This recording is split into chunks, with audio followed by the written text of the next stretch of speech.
Good morning, Sense of Things. It's Jeff and Ron once again with another episode this week. So this is part two of the week of the 24th. We are going to cover today. I'm going to have my little piece of the pie for this show. We're going to focus on some fun facts, business fun facts.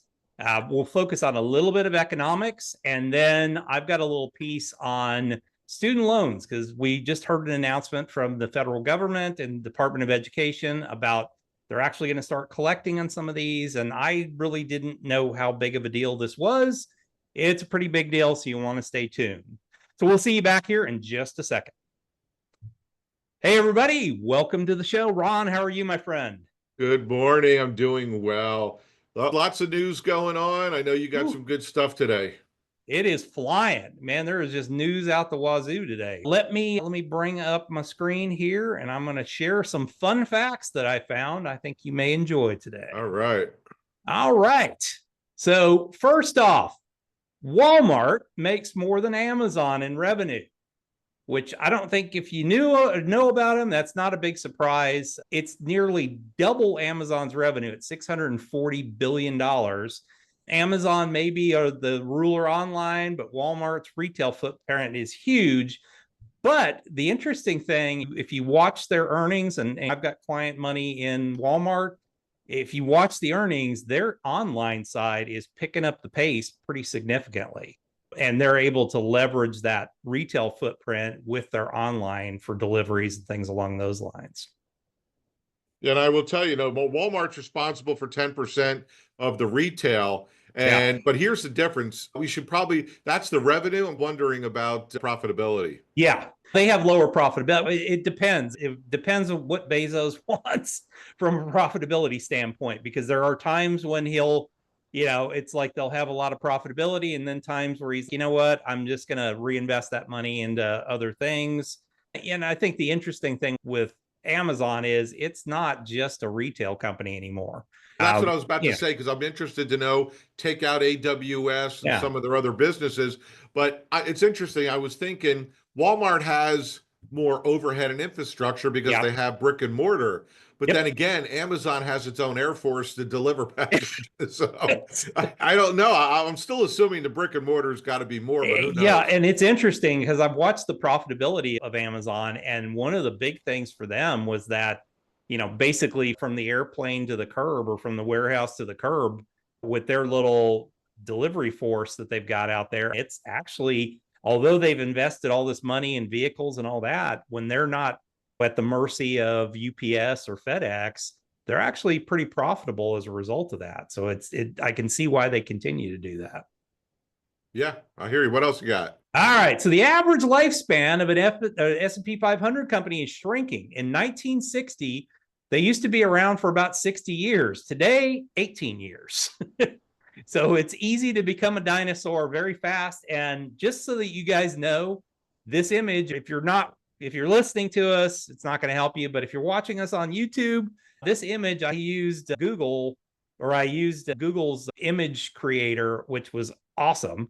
Just amazing, creating this little dinosaur with a business suit. But innovation, they move fast. And I think either they become a dinosaur and they go away, or they get merged into others. I will tell you very quickly, if anybody has the opportunity to do it, you could do a search to find it. Jeff Bezos has one of the best CEO letters in 2001. Really? Nice. And I don't know I remember reading this probably 2011, 12, that he talked about one day we won't exist. This is after the company had only been around 3 or 4 years. Sure. He said, we will not exist one day. And our goal is to keep the businesses going until we no longer exist. And he goes into history, and he goes in. I got to tell you, it's an excellent letter. It's an excellent letter just to read if you want a little bit about business history and cycles, ebbs and flows. Where are Sears and Walmart today? Sears and Kmart today. Just crazy. Okay, so Sears and Kmart, that had won the two worst retailers in the country, and they were merged into. Not at one time. Yeah, Eddie Lampert's company, who just destroyed both of those retailers. But yeah, I've said this before. I always used to love Sears when I would go there, and I'm like, okay, I want to buy this. okay, let me go look in the stock room to see if we have it. I'm like, you don't have a computer that can tell you? The computer says we have it, but I'm going to go and check it. It's Right. okay, you're You idiots. could throw J.C. Penney in there too. Absolutely, but they're Think still about it, around, 30, 40 amazingly. years ago, they Yeah, dominated the business they and were Walmart everything. surpassed them. Yeah, just Walmart and Amazon have controlled the pack. Apple makes more money from services than iPads and Macs. It's an interesting thing when you see all the pundits, oh, well, Apple's going to go down because of the tariffs and all this, and they make all their stuff in China. Yeah, but $85 billion comes from services like iCloud, Apple Music, and the App Store. So those are things that are not tariffed. They could theoretically be in China, but those are not tariff things. So the company's going to continue to make money. So you've got to look inside of companies instead of look at what the right. Pundits are saying, which they don't know what they're saying half the time. This was an interesting factoid. Most small businesses start with less than $5,000. And I'm thinking to myself, of the 6 businesses I have owned over the last 10 years, only one I think that I had to put more than $5,000 into to get started. And that's my co-working space, because I had to put up money. Yeah, there's infrastructure there. Yeah, I mean, there's infrastructure, and I had to put up money to get an SBA loan. But yeah, it's pretty impressive that so many businesses start on a shoestring. Once again, a Google image here created by AI. Last one. The world's oldest business was over 1,400 years old. It's prostitution, right? Yeah, it was in construction. This Japanese company called, Kongo Gumi, my camera is right in the way, was founded in 578 AD and ran for over 1,400 years before being absorbed into another company. So really impressive. I guess computers didn't kill them. Obviously not. Nope. They just kept building, and they had their little samurais out there building. So let's talk about some economics this week, because there's some interesting things, and there's some things that were supposed to be interesting and they were just blah. It wasn't any big surprise. I think for me, the big one this week was durable goods orders. They were expected to come in up 1.4%. They came in up 9.2%. And it's interesting because this was released, I think, yesterday, or no, actually this morning, and the market went, that big of a deal. But what I think is that means Q2 earnings for a lot of these manufacturers are going to be up pretty significantly. But what's the back half of the year going to look like? Because a lot of this is tariff fear of people buying a lot of stuff up front. What's the back half of the year going to look like? Did it all get thrown into this Q2? Is my thought. What about yours, Ron? You know what? I still think it's a freaking dart throw and a crapshoot here. I was listening because some of the earnings reports have been decent, more on tech than in retail, but that's Q1. Yeah. That was Q1. Q1 retail is terrible usually. Right. Yeah. But a lot of the tariff threats started by early mid-February after he took office. And then obviously we all know what happened the first week of April. Sure. So all the numbers and all the reporting coming out right now doesn't include the current state. Yeah. And this is March 20, these are going to be 2025. Revised. Yeah. Yeah. And this is March 2025. But like I said, that was a huge surprise to me, because it just blew out the numbers. And that to me tells me, okay, in anticipation of that, people started saying, hey, I'm going to just go ahead and buy. I was going to buy that car. I'm going to go ahead and buy it now. Or I was going to buy that refrigerator. I'm going to go ahead and buy it now. I will tell you, the one thing I did hear that was a little disturbing this past week is all the talk and the bluster and the BS in the last 18 months about money going to AI infrastructure. Yeah. Now they're talking about reducing that. Tesla's looking to lay off and pull back. Some of the AI companies are looking to pull back on infrastructure investment. Give me a break. Yeah. And the reality is they're going to have to make that. It's funny because this little obscure company, I haven't heard a word from DeepSync or whatever the hell that thing's called. I haven't heard a word about it since the 1 week that it popped up, and then the world was ending in AI. And then the reality has been people started to look at it, and then people started using it, and it starts crashing. Okay, that's why we have the big fancy. Again, headline driven. Yep, absolutely. New home sales. This was interesting. March 2025, interest rates still were hanging in there, but we saw a pretty big pop for March, 724,000 versus the consensus of 682. So that was really interesting. And then the existing home sales this morning were supposed to be, they were going to fall off the world and the world was ending and all that. And they basically came in as expected, around 4.02 or something like that, down a little bit from the previous month. But yeah, interest rates have been pretty high. I think April, both of these numbers you're going to see them go down a little bit, just talking to my realtor buddies. Well, also springtime is the number one time of the year. This is their selling season. Yeah, this is their selling season. But we've talked about this before. These are new home sales. And if you remember, we talked about this, the new home builders finance a lot of these deals at significantly less than, I think I saw it this morning, 694 the 30-year. Yeah. So again, it's the existing home sales to me that I'm more interested in. Yeah, and it was in line. So nothing out of the ordinary, but I think we're going to see a drop. Yeah, and I think we'll see a continual drop in the month of April, just because of where interest rates were going with the bond sale. With bond prices going down, interest rates were going up. All right, let's take a look at the next little thing I have on here. That was new. There you go. There we go. Student loan bond.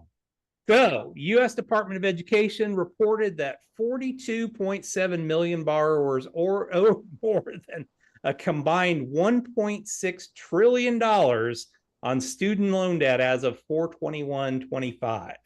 Of that total, nearly 5 million borrowers were in default. They'd not made a payment in at least 360 days. So that's 10%.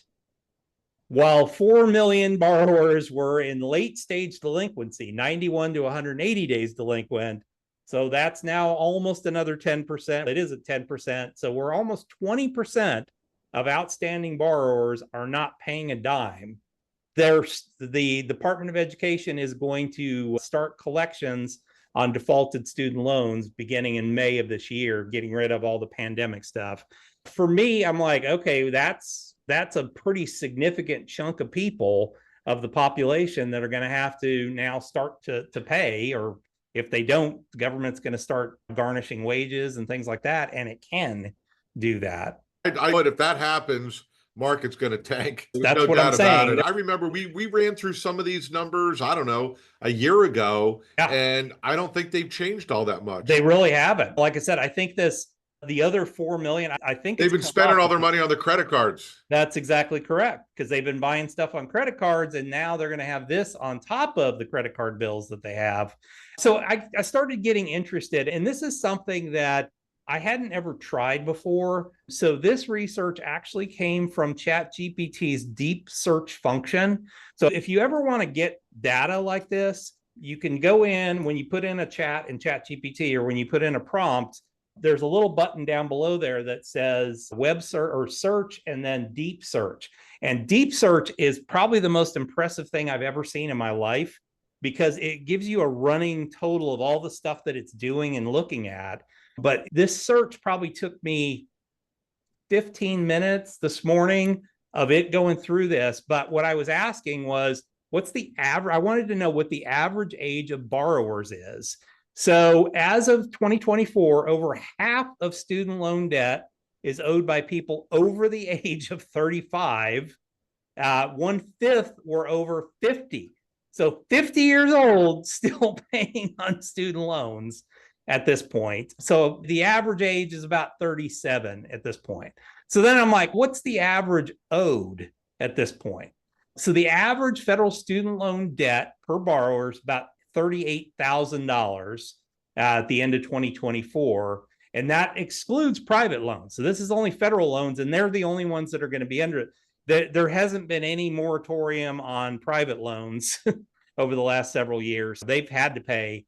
This is the federal ones. So about 38,000 people owe. And then my last thing was, what's the average monthly payment going to be post pause in 2025? As of May of 2025, it has been the typical borrower over the last few years. It's been about 300 to 350. The expectation is that's going to be averaged about $536 per month. So credit card bill, lots of credit card bills, and then now add an extra $536 a month onto that. That's going to be pretty significant. And I think that's going to have some effect on the consumer going forward. We're going to have to keep a really good eye on this. And I could see the credit card bills continuing to go up even more at this point. Well, look, between credit card debt, remember we went through this a few weeks ago about car loan delinquencies spiking. Yep. And this is all a certain segment of the consumer across all socioeconomic classes, and it's not going to get better.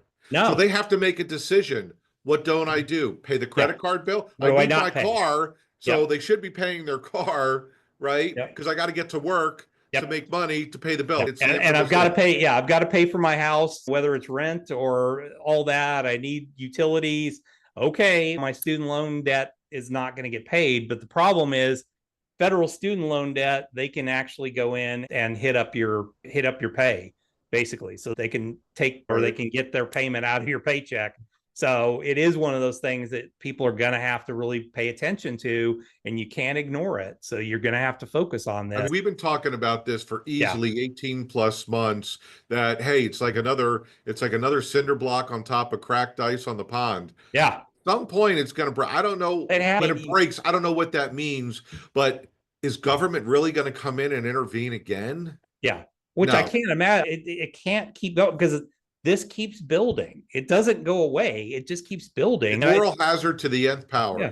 Yeah. I even think of it from the perspective, like my co-working space, of course we had to shut down, or we had to pare back our operations during the pandemic. We got an SBA emergency loan and we didn't have to pay on it. But guess what? The interest payments continued to build up during that time period. And then as we started paying it back, I don't think I've hit a point where I've seen any principal payment being paid down, because it's all front loaded, paying off the interest on the stuff. It's gonna, and people just thought this is free grant money from the government. Yeah, it's just not free grant money. You got to pay it, and you got an education. Whether or not it was worth it, I don't know. Most of the education I've seen and some of the people I've hired, I think they got ripped off by their education because they are not the brightest bulbs in the package. Hey, some of the smartest people don't have a college education. Absolutely. Zuckerberg, Bill Gates, they're all dropouts. Yeah. Michael Dell, all these guys, they figured out how to start a business. And honestly, some of the smartest business people I've met don't have a college degree. Contractors and stuff like that, they figured it out. But you know what? You still have to pay it. You incurred that debt, and you've got to pay. You're hungry and motivated, and you could succeed. Absolutely. And we are in a country where you can do that today. Thank God. So, folks, thank you for joining us once again. We try and keep these as tight as possible. This was show number 2 of this week, and I hope you enjoyed it. We're here for you. Make sure that you subscribe to the channel, and we will be here the very next time.